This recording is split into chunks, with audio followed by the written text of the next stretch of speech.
Welcome to the deep dive. Really excited about today's topic. Me too. We're going to be unpacking something that, well, it affects everyone, right? Managing your money. Yeah. Specifically, the practical side, like getting cash, using ATMs, stuff you have to do. Absolutely. Whether you're traveling, maybe living somewhere new, or honestly, even just day-to-day at home. Exactly. You need money for, food, getting around, maybe a bit of shopping.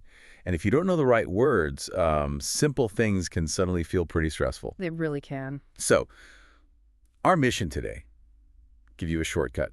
Essential phrases, key insights for banking, ATMs, cashing money, really to help you feel more empowered. That's a great way to put it, because while, handling money is universal, there are specific English words and, frankly, smart ways to go about it with ATMs and banks. And that's what we'll focus on, those key terms, those practices, so you can navigate things confidently. Okay, and we've got 3 core phrases we're really going to dig into. The big ones. Yeah. Withdraw money, check your balance, and exchange money. Think of these as your toolkit for smoother financial moments.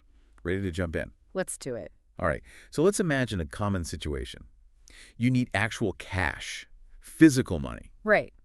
Even though we use cards and phones so much now. Totally. It feels like we're moving cashless, but you still hit situations, the small shops, markets. Or sometimes the tech just isn't there, or it's down. Exactly. So you need cash, and that usually means finding an ATM. Indeed. And for that specific action, our first key phrase comes into play. Withdraw money. Okay. So withdraw money means taking cash out of your bank account, nearly always at an ATM these days. Right. So it's different from just, like, pulling cash out of my pocket. Precisely. It's about that interaction with your bank, accessing your funds through the machine. Gotcha. So you might say something like, I need to withdraw some money before we go to the market. Perfect. Or you can withdraw cash from pretty much any ATM that shows this symbol, explaining it to someone.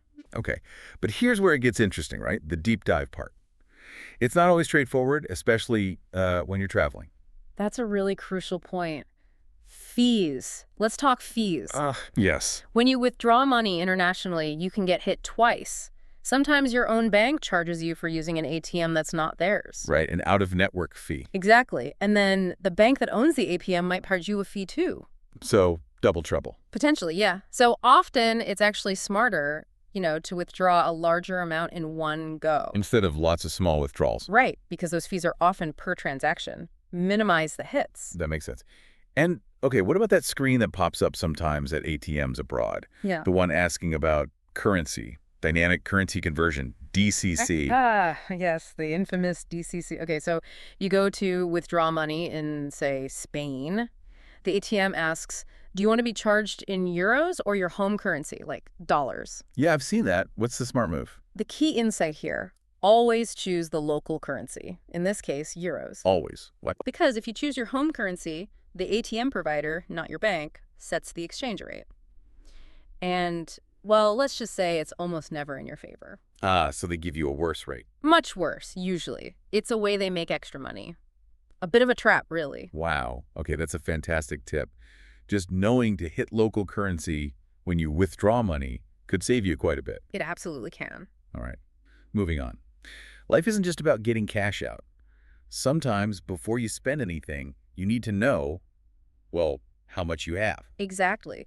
Which brings us nicely to phrase number 2, check your balance. Simple enough on the surface. It seems so. Your balance is just the amount of money in your account, right? So checking your balance is finding out that number. But you mentioned a nuance earlier. Yes. Right. Because it's not always just one number you need to care about. The crucial thing is understanding which balance you're looking at when you check your balance. Okay. Like there's more than one. Often, yes. You'll typically see a current balance and an available balance. Right. I have seen that. What's the difference and why does it matter? Good question.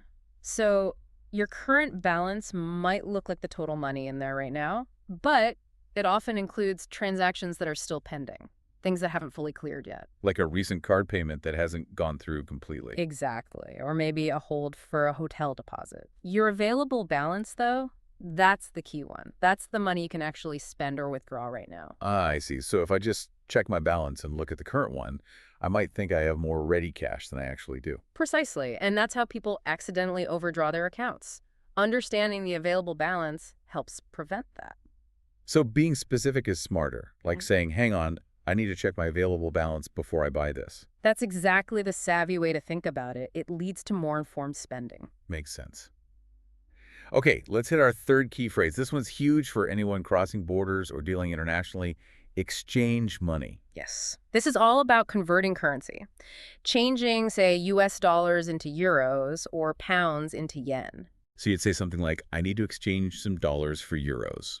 Perfect. Or, where can I exchange money around here? You'll also hear the term currency exchange used a lot, often referring to the place or the service itself. Okay, but when you ask, where's the best place to exchange money? It's not just about finding any place, is it? There's more to it. Oh, definitely not just convenience. This brings up a really important insight. The spread. The spread, what's that? So when you exchange money, the place doing it, the bank, the exchange booth, they don't use the exact rate that banks use between themselves for huge deals. That's called the interbank rate. Okay. Instead, they apply their own buy rate and sell rate. And the difference between those two rates, that's the spread. That's basically how they make their profit on the transaction. Oh, okay. So a wider spread means I'm getting a worse deal. Exactly. So the best place to exchange money is usually the one with the tightest spread, the smallest difference, and ideally, low or no commission fees on top. Which explains why people say airports are terrible places for it. Notoriously bad. They often have high fees and really wide spreads because, well, they know travelers are often in a hurry or don't have many other options right there. Right. Convenience costs you. So finding a smart place to exchange money is key, not just any place. That really sums it up. Understanding the phrase is one thing. Understanding the strategy behind it is where the real power lies. Yeah, I can see that. And just quickly, while we often think of exchanging physical cash, remember that using your debit or credit card abroad, well, that's also a form of exchanging money. Because the transaction gets converted. Right. Your bank handles the conversion, hopefully at a decent rate, but it's still an exchange happening behind the scenes. Good point. Okay, that's all making sense. How about we see how this plays out in, like, a real conversation? Great idea. Let's listen to a quick chat between two people. Let's call them Alex and Ben. They're trying to sort out some money tasks using some of these ideas. Okay, so listen out for how they use withdraw money, check your balance, and exchange money, but also notice the thinking behind their decisions. Exactly. Here we go. Simulated dialogue start. Hey, Ben, I'm headed out to the local market for some souvenirs, but I realize I'm low on cash. Is there an ATM nearby? Yeah, there's one a couple of blocks down. Are you planning to withdraw some money there? Just make sure you select local currency if it gives you the option. I made the mistake once of picking home currency and got a terrible rate. Oh, good call. I'll definitely remember that. I also need to check my balance, specifically my available balance, before I buy too much. I had some pending charges from yesterday, so I want to be sure. Smart move. And hey, if you need euros for your trip next week, there's a place right next to that ATM that's known for decent rates to exchange money. Definitely better than the airport. Perfect. Thanks for the heads up. It saves me the hassle and probably some money too. Simulated dialogue end. Okay, so did you catch that? Alex mentions needing an ATM. And Ben immediately jumps in with that crucial tip about DCC when Alex plans to withdraw money. That's that savvy insight in action. Exactly. Then Alex doesn't just say, check my balance. She specifically says, check my available balance. Right, showing she gets that difference between current and available funds. That's real financial awareness. And finally, Ben points Alex towards a better place to exchange money, explicitly mentioning it's better than the airport, hinting at those spreads and fees we talked about. Yeah, it's all woven together. Yeah. Concise, but packed with good advice. Okay, let's try putting you, the listener, on the spot a little. Test these ideas. Yeah, let's do a quick scenario check. We'll give you a situation, you think about the phrase and the strategy, and then we'll reveal the answer. Ready. First one. You're at an ATM in Rome. It flashes up a screen.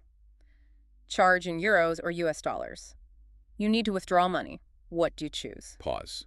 You should choose euros, the local currency. Always pick local to avoid that DCC trap. Nicely done. Okay, situation 2.